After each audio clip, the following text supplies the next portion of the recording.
Untayan embun pagi menandakan sang surya telah bangun. Aku memilih berbaring di untayan riak air bersama mimpi yang menguar. Berjalan meniti jembatan takdir yang tak tahu kemana ujungnya. Bukit itu melambai, memberi semangat lewat jempolnya. Pengabdian hidup kelak bermuara pada lembah keniscayaan. Berjalan ke gumai lembah,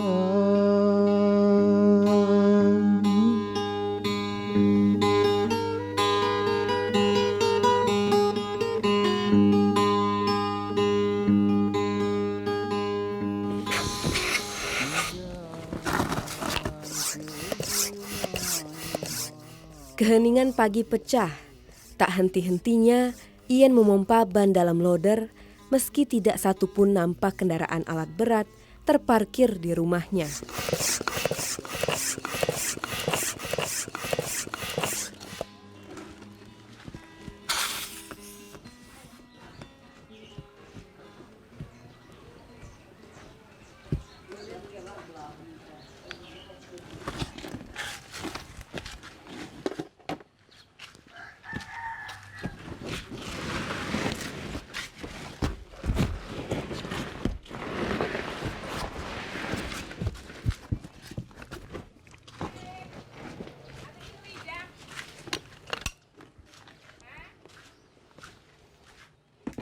Kegetiran hidup meneguhkan bahunya untuk tetap berjuang. Berbenturan melawan pandemi membuatnya harus berusaha berkali lipat lebih keras di musim paceklik.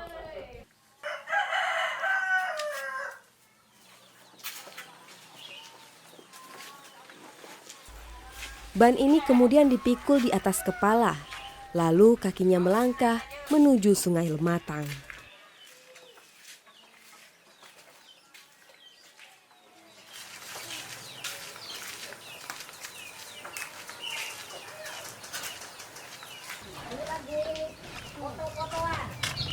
Batu yen. oh luar. Besar ujungnya ayatnya. Bukan untuk mencari ikan, Ian memburu harta di dasar Sungai Lematang.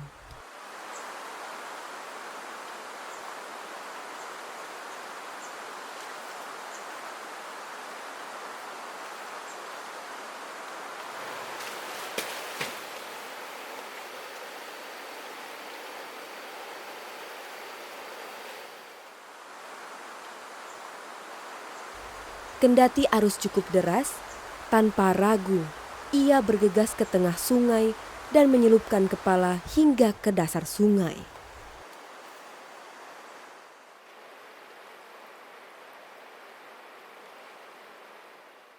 Satu persatu bebatuan pun bermunculan ke permukaan. Terik mentari menyilaukannya, bak harta terpendam di lautan.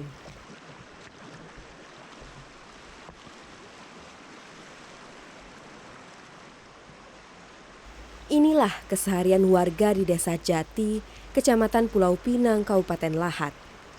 Mereka menghabiskan sepanjang hari berkutat di air untuk mengumpulkan batu di Sungai Lematang. Mengarungi sungai yang arusnya cukup deras, dengan mempertahankan ban agar tak terbawa arus bukanlah hal mudah. Alarm bahaya itu ditepisnya, karena tekad menghidupi keluarga sudah bulat. Masuk di usia senja, tak menghalangi Ian terus mengumpulkan batu, walau tenaganya tidak sebanyak dahulu. Kalau batu rasanya dari kelas 5 SD. Ya, karena hidup di dusun kan orang tua tak mampu, jadi cari batu. Membantu orang tua lah untuk kehidupan kita. Kalau berenang rasanya dari kecil. Karena zaman dulu belum ada sumur kan, mandi ke sungai, nyuci ke sungai. Ya katanya nyelam. Kadang-kadang kita pacak tuh di mbek tuh diselam ini congkel makin linggis. Kalau jual batu ini pangkalan, uang pangkalan. Kita kan jual dengan uang pangkalan. Nah uang pangkalan bayar kita.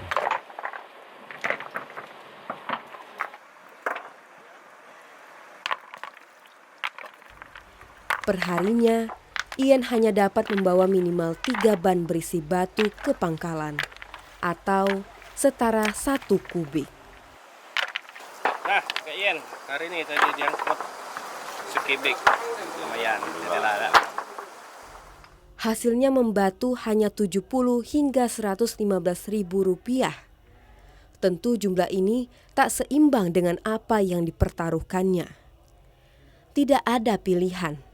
Ian terpaksa melakoni profesi ini untuk menopang hidup.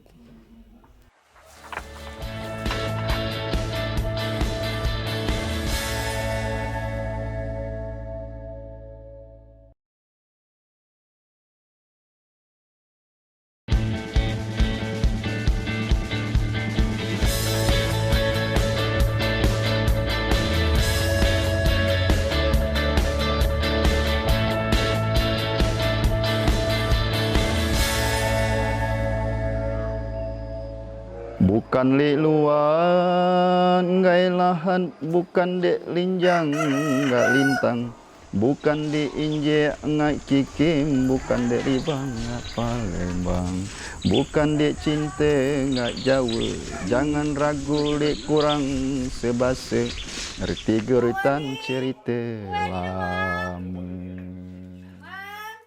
Dialiri sungai terbesar di Kabupaten Lahat sejak masa lampau, warga desa Jati menjadikan Sungai Lematang sebagai pusat peradaban untuk menunjang kehidupan seperti mengaliri sawah mereka. Namun, semenjak sungai menjadi dangkal akibat endapan material dari hulu, fungsi sungai pun mulai berubah.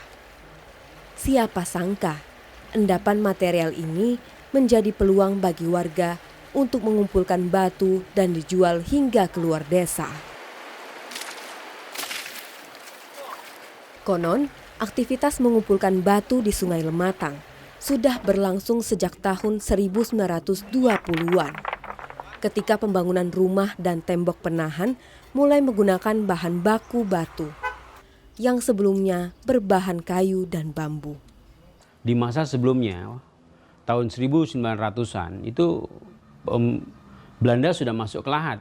Tapi kita lihat bangunan-bangunannya mereka membangun dengan bangunan dari kayu, dan salah satu contohnya yang sekarang masih berdiri dengan kokoh di tepi Lematang itu ada 5 rumah itu masih bahan kayu ya, yang salah satu rumah itu adalah rumah asisten residen di masa Belanda. Kemudian kalau yang rumah kantor asisten residennya sudah berganti menjadi perpustakaan sekarang. Nah, jadi saya perkirakan sekitar tahun 1920-an itu penambang batu itu mulai bermunculan di Lahat. Di tengah hiruk-pikuk modernisasi, tradisi mengumpulkan batu masih bertahan hingga saat ini.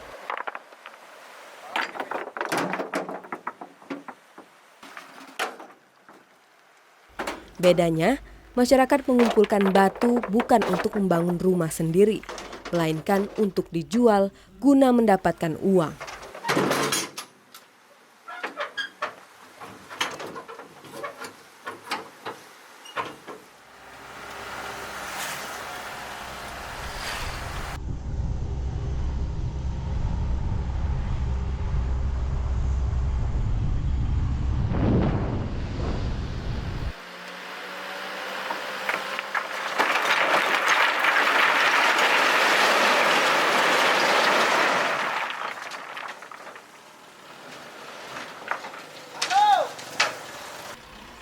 Delapan 80% mata pencarian warga di desa Jati ialah petani.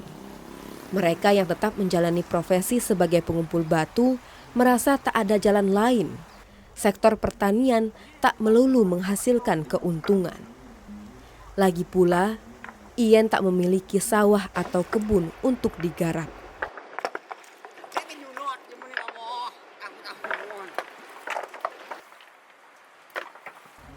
Beban ekonomi yang ditanggung menjadikan jalan tercepat menghasilkan uang ialah menjual hasil kumpulan batu pada hari itu.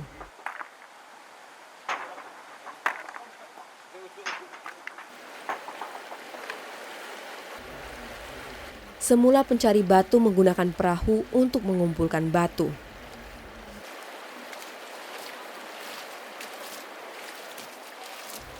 Dengan berubahnya Sungai Lematang menjadi dangkal, ban dari kendaraan alat berat menjelma sebagai alternatif angkutan dengan biaya ekonomis.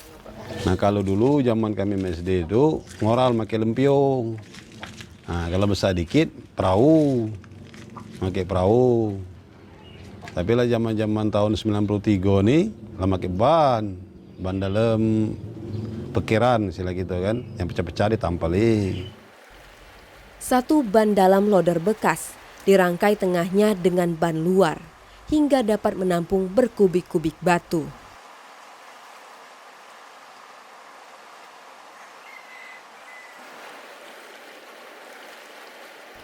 Bebatuan ini dibawa ke hilir sungai atau disebut pangkalan untuk dihitung jumlahnya dan diantar keluar desa. Kalau keperluannya banyak. Kadang dia buat pembangunan proyek-proyek, kadang buat pembangunan rumah pribadi. Kalau masalah penjualannya, kadang ada yang dari Palembang sampai ke sini.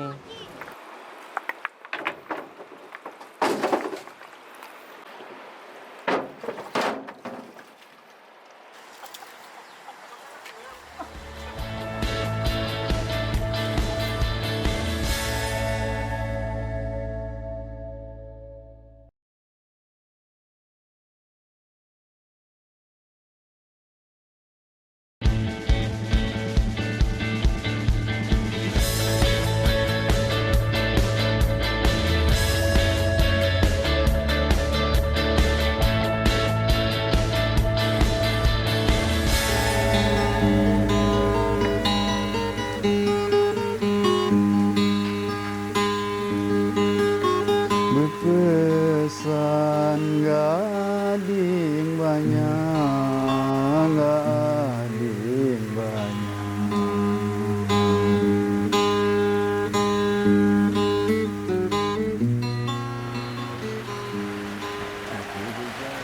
Ai urong batu mana tu nih? Hujan.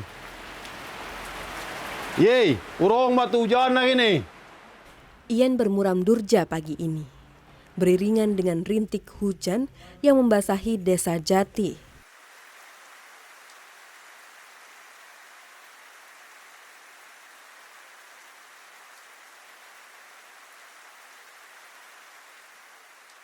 Hujan membuat arus sungai sangat deras, menggagalkan rencana Ian mengumpulkan batu.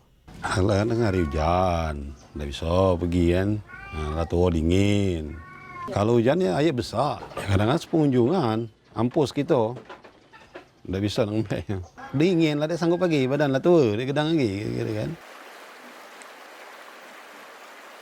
Hujan bukan satu-satunya penghalang bagi Ian mencari nafkah untuk keluarganya. Sering bebatuan besar di sungai menjungkir balikan ban miliknya. Ia harus rela batu-batu yang sudah dikumpulkan ikut jatuh kembali ke dasar sungai.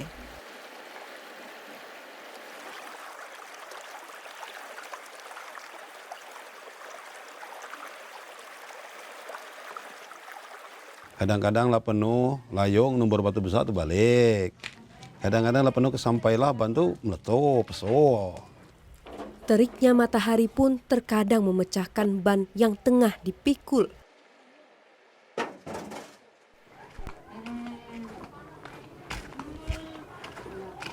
Ying, Kacang balik, Pak. ban pecah pula, cai.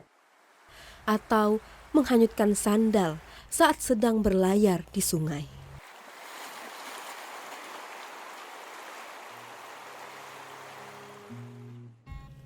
Banyak tambalan di ban bekas tua milik Ian menjadi saksi kerasnya hidup yang ditempuh.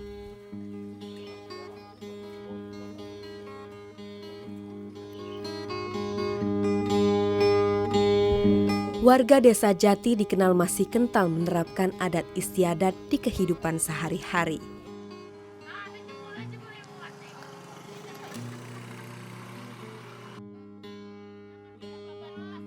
Tetua adat di desa Jati memegang teguh hukum adat dari nenek moyang. Seperti mendamaikan dua pihak yang bertikai dengan menyembelih kambing. Hukum adatnya macam-macam. Kalau kita jati ini masih kental. Kalau dia belaga kata dusun nih, misalnya dia lah ngeluarkan darah, damai cara adat, latih kambing. Ya, sudah itu kalaulah besar, pernikahan di luar nikah, hamil duluan, maaf ngomong, itu bersihkan kerbau hukumnya, kalau hukum adat itu. Nah, sudah itu ada aturan lagi, kalau orang batu, ngambil batu pakai ban tadi, ya 10 meter dari arisan. Nah, yang ditakuti kalau dia ngambil di arisan, kan sawah-sawah pinggir matang tuh bisa longsor. Hukum adat juga membahas mengenai pemanfaatan sumber daya dengan tidak merusak alam. Topografi wilayah Desa Jati yang rawan longsor membuat tetua adat dan pemangku desa mengatur larangan mengambil batu 10 meter dari garis tepi Sungai Lematang. Kita dari pemerintah desa, kita tetap menyuruh mereka untuk mencari batu, tapi dengan ada undang-undang dari desa sendiri, itu untuk pengambilan batu itu harus jarak dari 10 meter dari pinggiran, atau kalau kita ngomong di sini arisan, dari pinggiran sungai.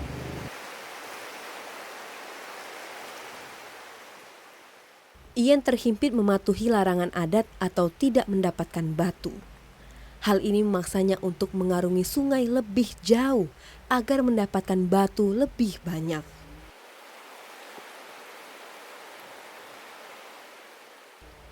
Salah satu alasan mempertahankan cara manual mencari batu ialah untuk menjaga ekosistem alam di desa.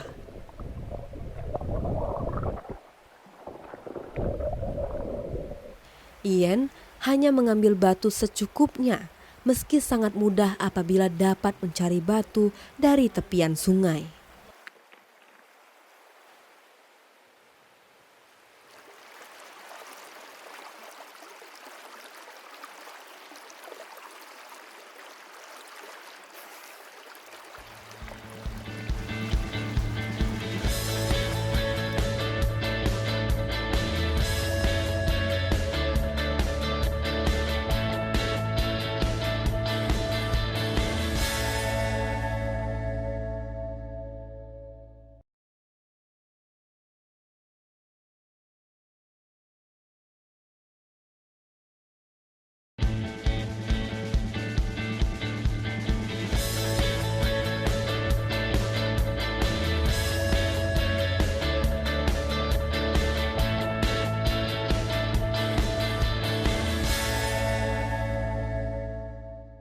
Singgah di kukup aban putih, uji abang disanjak matahari, di pucuk langit terukup, di bawah bumi terlentang. Kalau nurut karang guritan, kalau nurut karang panutan, pandai ahi kurangan malam, panutan dide ke habis-habis. Pak, kamu makan siang di Batak Kape? Tong kancang balur goreng. Oh. Dari fajar hingga petang, Ian terus berjuang untuk memenuhi periuk nasi di rumah, sembari menyekolahkan anaknya.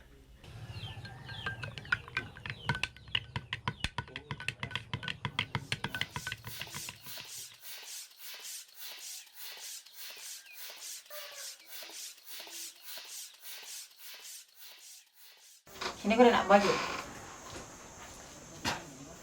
Sudah menjadi tradisi, selepas tamat sekolah, para anak ikut mengumpulkan batu bersama orang tua. Namun, Ian justru melarang sang anak mengikutinya membatu di sungai dan memberi kesempatan lebih untuk fokus pada sekolah.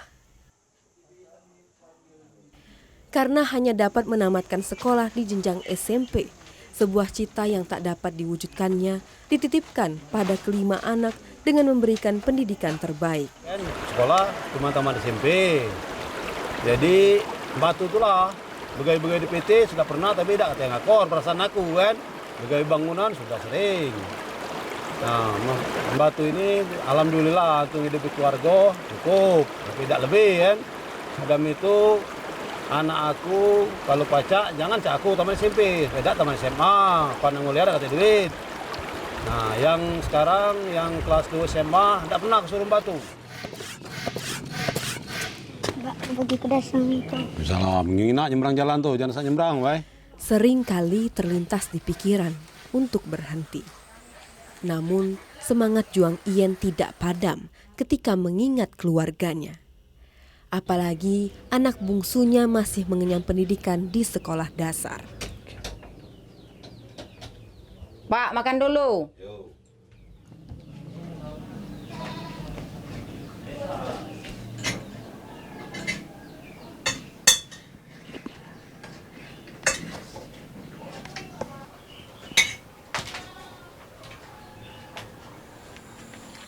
Fisik Ien tidak sekuat dahulu. Hal ini mempengaruhi hasilnya membatu. Sehingga penghasilan dari menjual batu tidak menentu. Bahkan pernah Ien tidak mendapatkan upah selama seminggu. Untuk anak banyak dulu kan, anak masih kecil. Bapak kerjanya batu.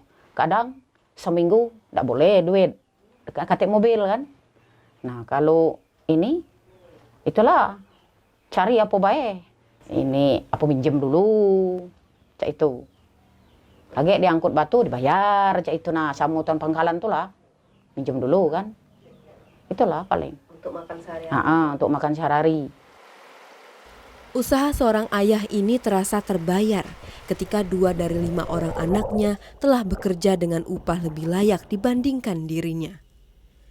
Putra pertamanya bekerja di salah satu rumah sakit di Kabupaten Lahat. Ini pun anakku dah. Sedangkan putrinya memilih mengadu nasib di perantauan bekerja sebagai pegawai pabrik di Tangerang. Bila kau balik, Nak? Bila kau balik? Nunggu libur. Bila cak libur lama menang hidup ya, Pak. Lah 2 tahun dia balik entah corona nih. Ingin sekali Ien mengubah nasib keluarga dengan tidak hanya mengandalkan pencarian batu. Ia pernah berinovasi membuat cobek dari batu, namun tekstur batu yang rapuh menghentikan nyalinya. Nah itu mak nak ngomong lah. Ketabahan Ien dan keluarganya dengan selalu bersyukur atas apa yang diperoleh hari ini cukup membuatnya menjadi orang terkaya di mata Sang Pencipta. Harapan aku minta-minta mau kasih tegabul. Anak aku datang masih magalu. Jadi anak aku datang masih magalu, aku minta beli kambing anak-anak ni. Biar kambing aku cadu. Oh, bakal dia kerja belah tu ni.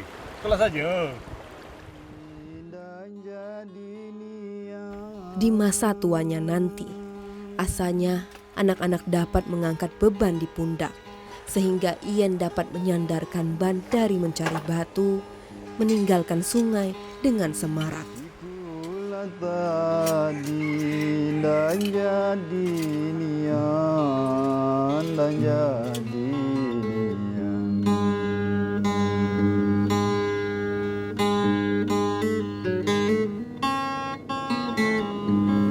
Tahukah ading begaul saja.